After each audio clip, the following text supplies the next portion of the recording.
Hello everyone, welcome to part 3 of LLM Jargons Explained. In this video, let's discuss about sliding window attention or SWA in short, and also we'll look into a few of the models where SWA is being used. So let's get started. Now, if you think about the normal encoder models like BERT or Roberta or etc., whatever those series, usually it has the input token limit of 512. And if your documents slash whatever the data which you have, if it is of size more than 512, then of course you can extend the board to like 1k 2k or whatever the chunk size you want, and you can train it.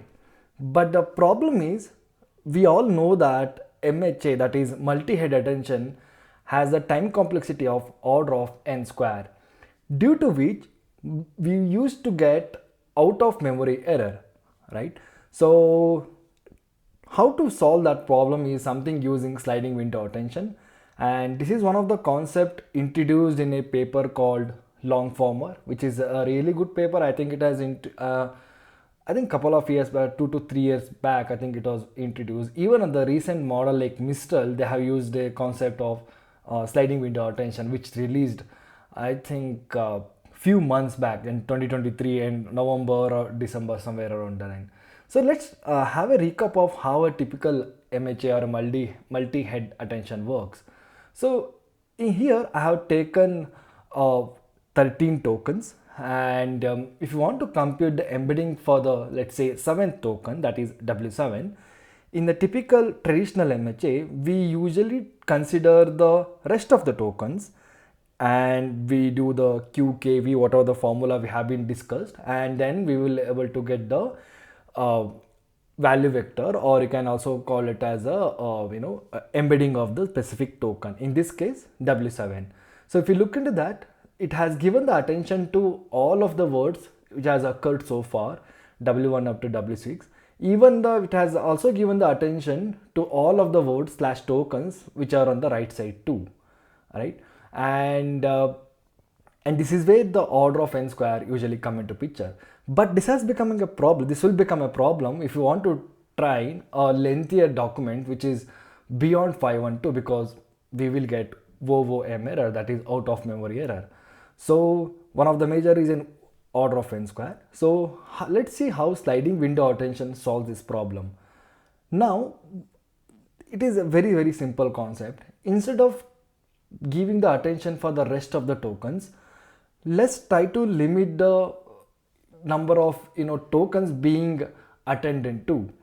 In this case, instead of, I think, let's say W7 is the token where we want to compute the embedding, instead of calculating the attention scores for W1 W2 up to W7, and also from W8 to W13, let's have a window size of 2, where W5 and W6 to the left and W8 and W9, which are essentially tokens, let me give attention to only these tokens, and that's what sliding window attention says. And you can say, you can also see that we can call this as a window of size 2, right? And window of size 2 to the left side, and window of size 2 to the right side. So now order of n square we used to have it. Instead of that, we could able to reduce it drastically. And what does that mean when you have the reduction of order of n square, right? I think instead of calculating this, of course, number of flops to compute the same in SWA will reducing. What does that mean? That means we can also increase the number of data points in our batch size, and internally what does that mean is I think we can also able to increase the throughput of the model. So let's see some of the other details of SWA. But before going ahead, I think let's discuss few of the points on SWA too. So we all know that a transformer has several layers, and each of the layer has several heads, right? And when it comes to SWA, usually the first layer, or you can also call it as the bottom layers, which occurs at the starting of the transformers, usually their window sizes are smaller. And as and when we go to the higher layers, the window sizes keeps on increasing. Okay, and when we have this kind of a structure, we can able to produce a model which is equivalent to or almost equivalent to the performance of a normal MHA. Because obviously, right, I think right now if you directly see on the top, MHA obviously would be stronger than SWA, because to compute the W7 token, it will give the importance to W2, W3 and whatnot, right? But here W7 only we are giving the W5 and W6 importance. Similarly, we are taking the attention of W8 and W9. We are not directly computing the, giving the attention to the rest of the tokens. But there is something called receptive field which gets formed if we are going with this SWA approach. For example, let's say W7, this is what we have computed, and now if I want to compute for, let's say, W9, I'm just taking one example. Let's keep the window size as constant. In this example, what we're discussing, it's 2. So W9 will give the importance to W7 and W8, and also it will give the importance to W10 and W11.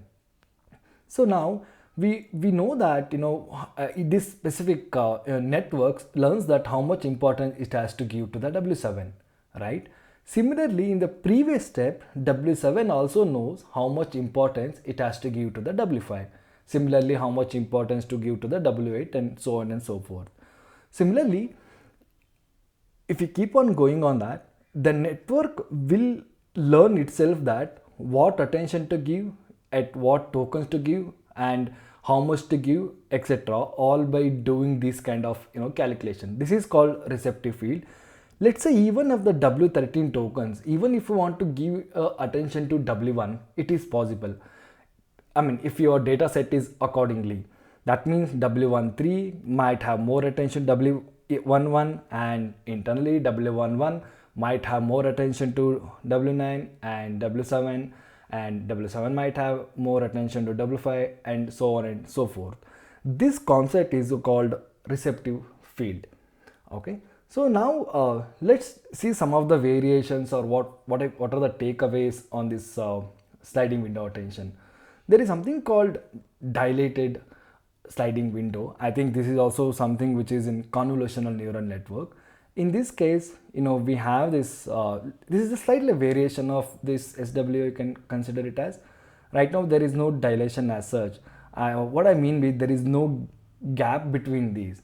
That means if the W7 tokens, whatever the example we have been considering, let's say if it is concentrated on W4 and W6 and also W8 and W10 with a dilation factor of 1. That means that we will leave one token at a time till we reach a window size. In our case, window size is 2, right? In that way, W6 and W4 with a dilation factor of 1, and on the right side as well, if you have a dilation factor of 1, we will leave the W9, we will give the importance to W8 and W10. Let's say our dilation factor is 3, right? And with the window size of 2, I'm just taking a hypothetical example. If you are considering a dilation factor of 3, then first we'll consider the W6, then we will need to skip the 3 tokens to the left, that is W5, W4, W3, and directly we'll be concentrating on W2, and that's where we're gonna stop. Why? Because our window size is 2.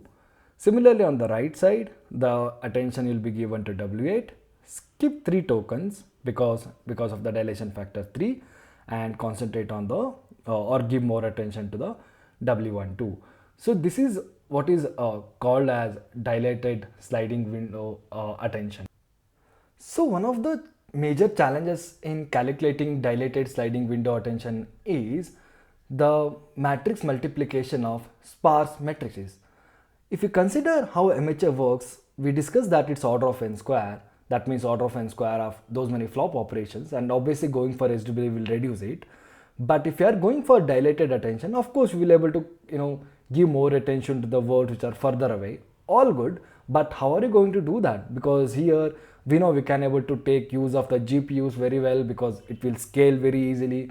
But when it comes to this specific matrix multiplication, which is sparse in nature, why sparse? Because of the dilation factor. some of the tokens we need not give the attention to, and if we are still giving the more attention calculation, then it is of no use because it is almost equivalent to MHA, right? So we need to skip few of the tokens because of the dilation factor, and that's why the matrix is in sparse, and sparse matrix multiplied with another sparse matrix, that's what it is called banded matrix multiplication. So on the authors of the Longformer, when they were working on that, there is no facilities either in Torch or TensorFlow or any of the framework at that point of time, so they need to design their own kernels to support this. So now, even in the long form, I think they also talked about a topic called global attention. So whatever we have discussed so far in the SWA, this is local attention. What does it mean? So now, whatever the word want to get the embedding for, it gives the attention to the tokens which are near to the W7 token, that is a local to the W7 tokens. But there are, even though explicitly this paper mentions that we need to, if you want to improve the quality of the model, we need to have the pre-selected input locations which can act as a global attention. That means a token with global attention attend to all of the tokens, and all of the tokens will attend to this specific token, and this kind of tokens are called global attention. And these are all, as I mentioned earlier, these are all pre-selected input location, and it differs from task to task. For example, if you want to do a classification task, let's assume that you have a CLS token, and CLS token in this classifier would act as a global attention tokens. Now, what does that mean? CLS token, while calculating this embedding, it will give the attention to the rest of the tokens. Similarly, for the rest of the tokens, when it tries to give the embedding, when it tries to calculate its own embedding, it will give the more attention always to CLS, not more attention, but it will give the attention to CLS all the time. For the Q&A task, I think, if I'm not talking about decoder only model so far, if you consider the pre-ChatGPT era, that is encoder decoder, where you have the answers, then you will attach your questions, then you will ask your model to predict, right? In these kind of scenarios, all the tokens of questions will act as a global attention. That means all of the tokens which are of the questions will attend to the answers, and each of the token in the answers will have an attention for all of the tokens which are in question. So long story short, there are some fixed number of tokens which are called global attention, which will be attending to the rest of the tokens, and rest of the tokens will have the attention to these specific tokens. And let's just move on. And in typically, even I think, as I was saying earlier, I think SWA is also being used in Mistral, right? And also a couple of other decoder models. Now, if you typically see it, as I was saying earlier, the lower layer is having the window size of less, and as when you go higher, move higher the layers, the window sizes increases. And also similarly, if we are using dilated sliding window, usually it will be used at the higher layer and not really at the bottom layer. Okay, why do you use a higher layer? That means as and when you go the higher layer, because your window sizes increases, and maybe the computation might have increased, and if you have the dilation factor, it will also give flexibility and the balance between the MHA and the SWA. And also if you want to use the same SWA encoder and decoder models, say BART or T5, especially Longformer, people have gone ahead, extended the BART from 1K to 16K. So on the encoder side of the encoder decoder model, they have used SWA, but on the decoder models, decoder of the encoder decoder, they didn't use the SWA, they just kept as a MHA as it is. Okay, so now, I think this is what we have discussed so far. I think it will have the improvement in the throughput, batch size, lengthier sequence also input, because in fact that's the reason this concept of sliding window attention came in. And Mistral people have used it. Mentioned that using of SWA in developing their models has increased the inference time, in fact sorry, decreased the inference time, and also it has helped them in reducing the cost. So that's it on the sliding window attention, and in the next video we will see what is KV cache, what do you mean by page attention, and etc. So thank you so much for watching this video.